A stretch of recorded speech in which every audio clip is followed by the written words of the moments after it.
बिस्मिल्लाहिर्रहमानिर्रहीम।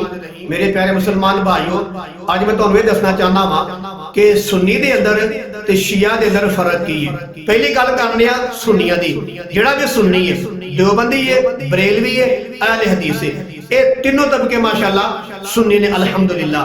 मैं आना तुसा कदी भी सुनिया नहीं होना, जदों दे पैदा होए हो ते मरण तक सुनोगे भी नहीं कि इन्हां तिन्ना तबकियां ने अपनी जिंदगी के अंदर कदी भी अबू बकर सिद्दीक रजी अल्लाह तआला अन्हु उन्हां दी मुहब्बत दी आड़ विच आके, या उमर रजी अल्लाह अन्हु उन्हां दी मुहब्बत दा बहाना बना के, या उस्मान गनी रजी अल्लाह तआला अन्हु उन्हां दी मुहब्बत दा बहाना बना के, या अम्मी आयशा सिद्दीका रजी अल्लाह तआला अन्हा उन्हां दा बहाना बना के अली रजी अल्लाह तआला अन्हु नू बुरा किया है, माज़अल्लाह अल्लाह माफ फरमाए नकल कुफर कुफर नबाशत, या बेईमान किया है, या अल्लाह माफ फरमाए काफिर किया है, अस्तगफिरुल्लाह माज़अल्लाह अल्लाह माफ फरमाए। कदी इन्हे घटिया जुमले नहीं बोले होंगे, तुहां नहीं सुने होंगे, कसम खुदा। मैं ना क़यामत आके दोबारा क़यामत आ सकती है। कोई सुन्नी जेड़ा है, जेड़ा अबू बकर सिद्दीक दी मुहब्बत दी गल करदा है, उमर बिन खत्ताब दी मुहब्बत दी गल करदा है, उस्मान गनी दी मुहब्बत दी गल करदा है, और अज़वाज मुतहरा दी मुहब्बत दी गल करदा है, वो कदी भी इन्हां दी मुहब्बत दा बहाना बना के या इन्हां दी मुहब्बत दी आड़ विच आके अली रज़ी अल्लाह तआला अन्हु बुरा भला नहीं कहंदा। ना तो सुनिया होवेगा, ना क़यामत तक इंज होना जे। लेकिन ओदे मुकाबले अरे शिया राफिज़ी ने ना लवांगा गल लंबी हो जाएगी, ये अली रज़ी अल्लाह तआला अन्हु दी मुहब्बत दा बहाना बना के उन्हां दी मुहब्बत दी आड़ विच अबू बकर सिद्दीक नूं बुरा भला कहंदे ने। सब नूं पता है, दुनिया सारी जानदी है। उमर बिन खत्ताब नूं बुरा भला कहंदे ने, उस्मान गनी नूं बुरा भला कहंदे ने रिज़वानुल्लाह तआला मजमाइन, और अम्मी आयशा सिद्दीका रज़ी अल्लाह तआला अन्हा नूं बुरा भला कहंदे ने, लान तान करदे ने, बेईमान तक कहंदे ने अली रज़ी अल्लाह तआला दी मुहब्बत दी आड़ विच आके।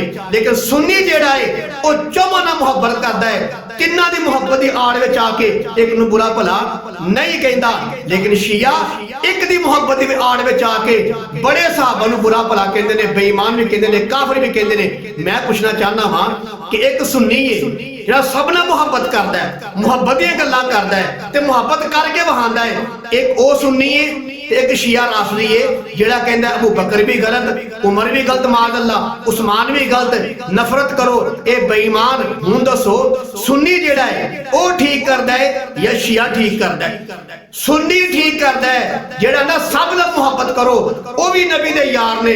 अबू बकर सिद्दीक रज़ी अल्लाह तआला अन्हु उन्हां नूं अल्लाह दे पाक पैगंबर ने अपनी जिंदगी दे अंदर मुसल्ला दे छड़िया। उन्हां ने मेरे महबूब दी जिंदगी दे अंदर 17-18 नमाज़ां पढ़ाइयां, किन्ने दिन नमाज़ां पढ़ांदे रहे। ते उमर रज़ी अल्लाह तआला अन्हु मेरे नबी ने फरमाया अगर मेरे तो बाद कोई नबी हुंदा ते उमर हुंदे। बहरहाल फज़ाइल दी बात बहुत लंबी हो जाएगी फिर। यानी कि जेड़ा शिया है वो एक दी आड़ विच आके सहाबा नूं काफिर कहंदा है, बुरा भला कहंदा है। लेकिन सुन्नी तिन्नां दी आड़ विच आके एक नूं भैड़ा नहीं कहंदे, बल्कि चौवां नाल मुहब्बत करदे ने।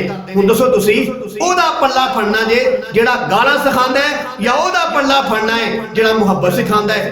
ओदा पल्ला फड़ो जेड़ा सब नाल मुहब्बत सिखांदा है। दो गल्लां। तीजी गल है, क्या अली रज़ी अल्लाह तआला अन्हु दी ये तालीम है वे? क्या उन्होंने फरमाया है कि मेरी मुहब्बत दी आड़ विच आके या मेरी मुहब्बत दा बहाना बना के नबी दे बाप अबू बकर नूं भी भैड़ा कहो, उमर बिन खत्ताब ये भी नबी दे सुसर लगदे ने, इन्हां नूं भी भैड़ा कहो, उस्मान गनी नूं भी माज़अल्लाह गालां कड्डो, नबी दी बीवी नूं भी गालां कड्डो? क्या अली रज़ी अल्लाह तआला नूं तालीम है वे? क्या उन्होंने फरमाया? अगर फरमाया है उन्होंने एक फरमान दस छड़ो, कसम खुदा मैं पूरी जिंदगी वास्ते सुन्नी के छड़ दवांगा।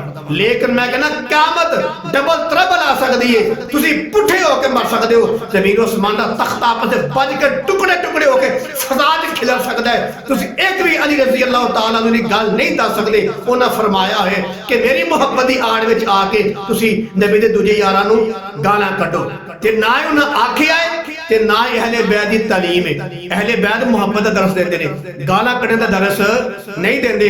अली रज़ी अल्लाह तआला नूं प्यार दा दरस देंदे ने, लोकां दा नफरत दा, गालां कड्डण दा, लोकां नूं बार-बार मुनाफिक ते बेईमान कहण दा दरस ये अहले बैत दी तालीम नहीं। जेड़ा अहले बैत दा मनण वाला है वो नबी दे यारां नाल मुहब्बत करदा है, अदब करदा, एहतराम करदा है, ते जेड़ा अहले बैत दा मनण वाला नहीं वो साहब नूं बुरा भला कहंदा है। लिहाजा मेरे अजीज भाइयों वेख लवो सुन्नियां दे अंदर ते शिया दे अंदर ये फर्क है। जेड़ा सुन्नी है ਉਹ ਸਭ ਨਾਲ ਮੁਹੱਬਤ ਕਰਦਾ ਹੈ, ਉਹ ਨਫ਼ਰਤ ਨਹੀਂ ਸਿਖਾਉਂਦਾ, ਬੁਗਦ ਨਹੀਂ ਸਿਖਾਉਂਦਾ, ਗਾਲਾਂ ਕੱਢਣੀਆਂ ਸੁਣਨੀ ਨਹੀਂ ਸਿਖਾਉਂਦਾ। ਲੇਕਿਨ ਇਹਦੇ ਮੁਕਾਬਲੇ ਜਿਹੜੇ ਦੂਜੇ ਲੋਕ ਨੇ ਅਲੀ ਰਜ਼ੀ ਅੱਲਾਹ ਤੋਂ ਮੁਹੱਬਤ ਦਾ ਦਾਅਵਾ ਕਰਦੇ ਨੇ, ਉਹ ਅਲੀ ਰਜ਼ੀ ਅੱਲਾਹ ਦੀ ਮੁਹੱਬਤ ਦੀ ਆੜ ਵਿੱਚ ਆ ਕੇ ਦੂਜੇ ਸਹਾਬਾ ਨੂੰ ਗਾਲਾਂ ਕੱਢਦੇ ਨੇ। ਤੇ ਮਾਲੂਮ ਹੋਇਆ ਕਿ ਸੁन्नियां ਦਾ ਪੱਲਾ ਥਾਮੋ, ਕਿਉਂ? ਇਹ ਮੁਹੱਬਤ ਦੀ ਗੱਲਾਂ ਦੱਸਦੇ ਨੇ, ਮੁਹੱਬਤ ਸਿਖਾਉਂਦੇ ਨੇ। ਉਹਨਾਂ ਲੋਕਾਂ ਦਾ ਪੱਲਾ ਨਾ ਫੜੋ ਜਿਹੜੇ ਗਾਲਾਂ ਸਿਖਾਉਂਦੇ ਨੇ। ਮੇਰੀ ਦਿਲੀ ਦੁਆ ਹੈ ਅੱਲਾਹ ਤਾਲਾ ਹੁਣ ਤੇ ਤੁਹਾਨੂੰ ਚੌਵਾਂ ਸਹਾਬਾ ਦੇ ਨਾਲ ਦਿਲੋਂ ਜਾਨ ਨਾਲ ਮੁਹੱਬਤ ਕਰਨੀ ਤੌਫੀਕ ਨਸੀਬ ਫਰਮਾਏ।